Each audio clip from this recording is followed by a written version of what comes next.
A very good day to you. Welcome to Herman Manyora's YouTube channel. I'm absolutely grateful that you've joined us for conversations that are simple, truthful, and biased, putting them across in a hard-hitting way.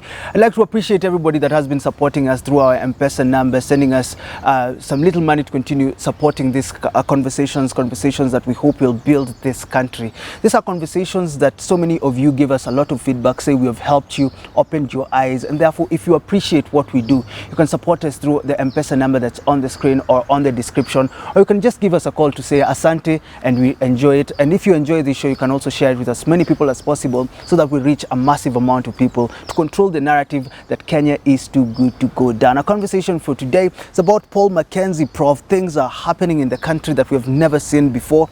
You said you need to see the arm of government. You want to see the president. And Kithure Kindiki has come out really strong, close social gatherings in Kilifi, arrested Pastor Ezekiel there, says they actually want close to 30 more days with him. They have charged him with mass killings. You know, this is happening now in the country. Is this the action you wanted to see? Yeah, before that, you just talked about support from our viewers. Yeah. Yesterday I was in town, a place where I eat fish for 300 shillings. The place is so crowded. That if you are not careful, somebody can put their ugali in your mouth thinking it is theirs because of the sitting. But with the economy down, at least we can get space. So guys were telling me, are you also becoming Pastor Kanyari and the rest asking for donations? So I was explaining to them that something like this, we don't get support from anybody. And it's not easy, by the way. So I gave them one example. I say, like, for example, when you people are here at night, we are doing a live show. It could end around 9 or thereabouts. Then, the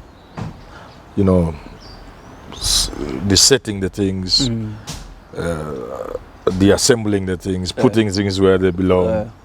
By the time you must go home, it's almost too late for people to use matatus, including the young girls who work with us. So even if you had to look at that alone, the support just to get taxi for the boys to go home, and I could see they were understanding.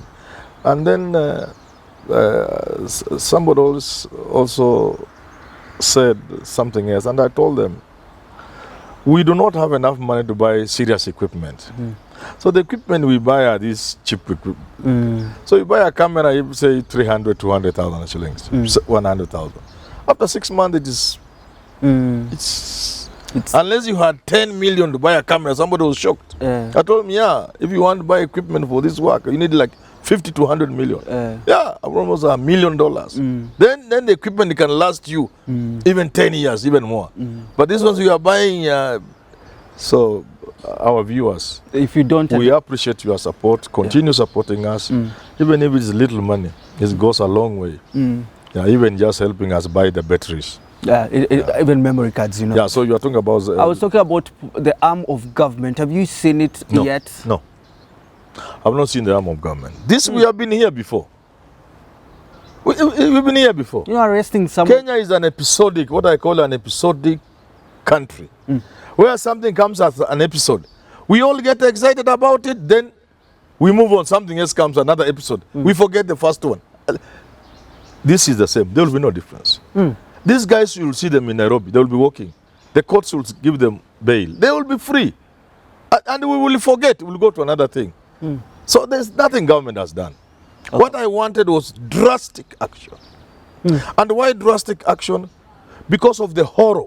The scale of the horror. The scale is impossible. It can bring a whole country to a standstill in many other countries. We are so used to senseless loss of lives on our roads, buildings collapsing, people. We are so used to people dying. Human life doesn't seem to mean anything to Kenyans. If this sort of thing happened in another country, the whole country will come to a standstill. The whole country. So I was saying, because of the scale, because of the magnitude of this, and I hear more bodies are being retrieved. You know, it's over 100 bodies. And unless the stories we are hearing are not true, we have not seen anything. I hear it's massive. Yeah, I hear there are many unmarked graves. Let's hope nothing else comes from those graves. The numbers will be impossible. And maybe that's why government has, I think a day or 2 years ago, blocked the media and other human activists who have been. Things are bad. This is so bad. So I'm saying, when you take drastic action, it has an impact on the people. They feel government. They feel something's being done. Because it is so bad. If government doesn't do things business as usual, I don't know what will happen. But even the world is shocked with us. What did I mean? I meant government should move to close all these stupid churches. I want to call them stupid. They are not even churches. These are just clever people trying to make money. Tingiza simu M-Pesa naingia. 310. Sijui nini. Close takataka. There's one in my village doing the round from my place. I don't know if it is true. I don't even want to look at it. A big stick is being used by somebody dressed like some religious leader, beating people, women. I don't know about what. I didn't want to watch. I hear it's from Gambogi where I come from. What is? I want government to close and say this coming Sunday, people will only worship in a number of churches. The rest, stop everything.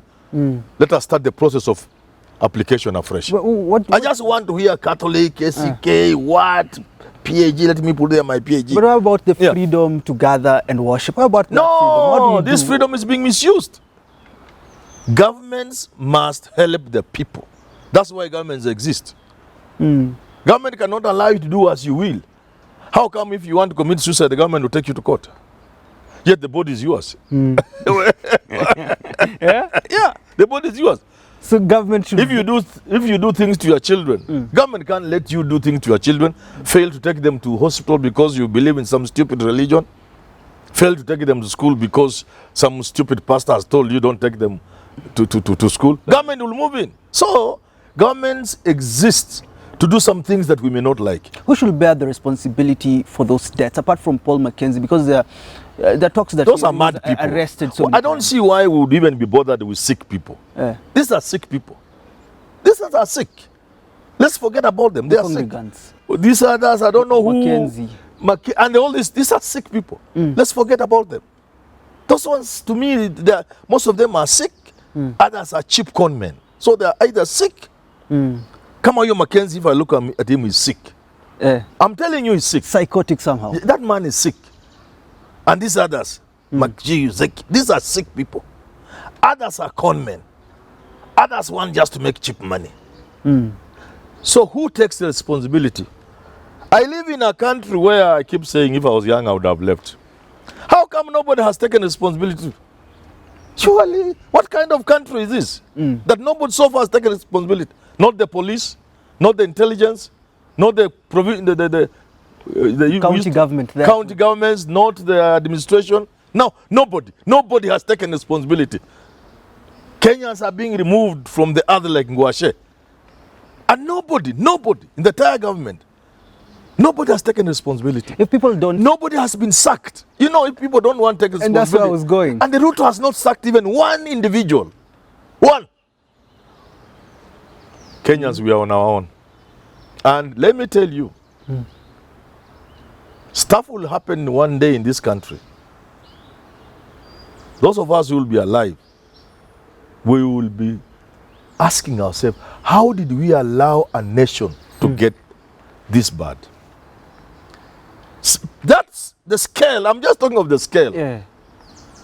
And so far, nobody has been sacked. So far, con men are still conning people. In the name of churches, in the name of being pastors, and the government has not moved in. We will pay one day.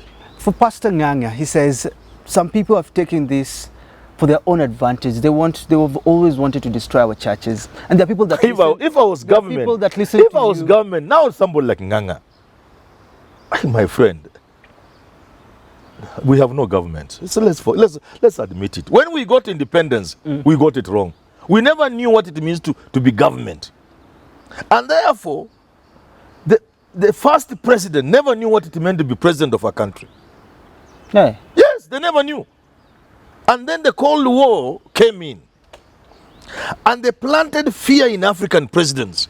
The fear that any coming minute your government is going. So the business of the state was the protection and preservation of the president and the state, especially the president. Even David Everybody was that. The people created enemies. In intellectuals who are now made to appear to be demons, and the president was detained these intellectuals, kina Ngugi, kina who, they will. When things changed, and some of these people were asked, now you can talk what you used to talk. People are able to see this, they were nothing. They are just useless fellows. But the government had been made to fear people.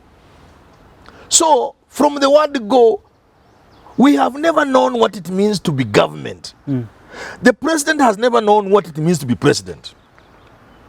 In other words, this is a country, there is nobody who cares for the country. It's like if you walk in your compound and you see the fence is down or overgrown, either you take a slasher and you clear, mend the fence, or bring, if you are somebody with a little money, or you are old like me, you call a village boy, you give him 200 shillings. Just look, things are not okay in your home. There is nobody who feels for this country.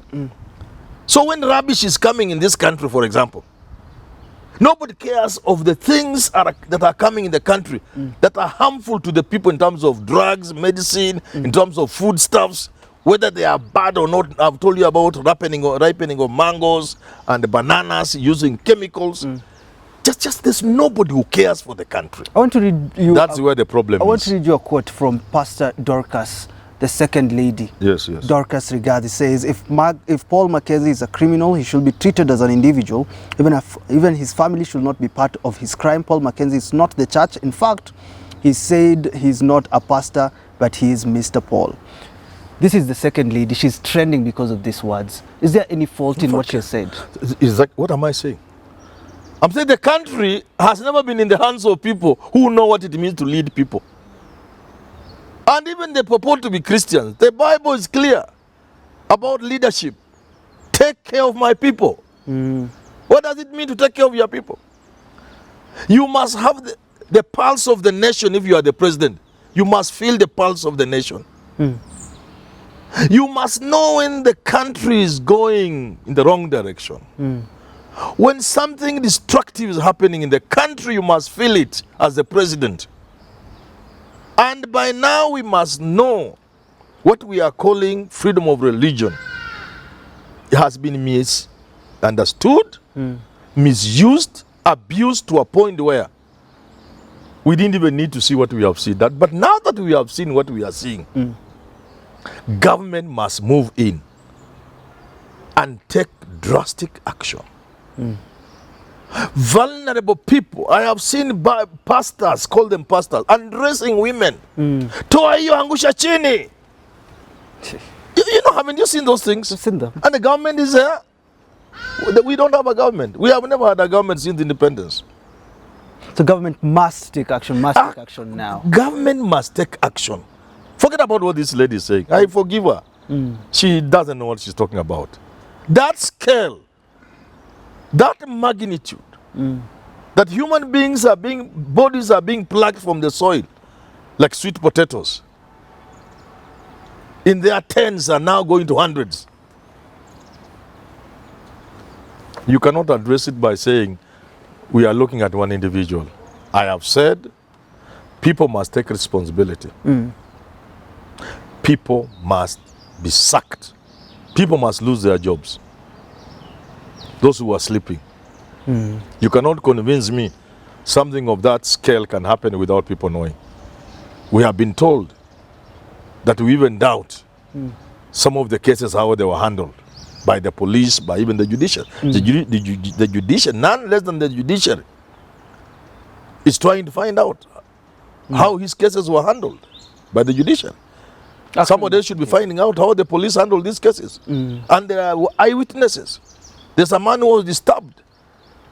He wanted to get his family from there. The police refused to cooperate until he came to Nairobi. He's on air. He's not hiding his face. Saying this is what I went through. I was only lucky when I came to Nairobi, Nairobi police were able to help me. But the police the other side. And up to now, nobody has lost their job.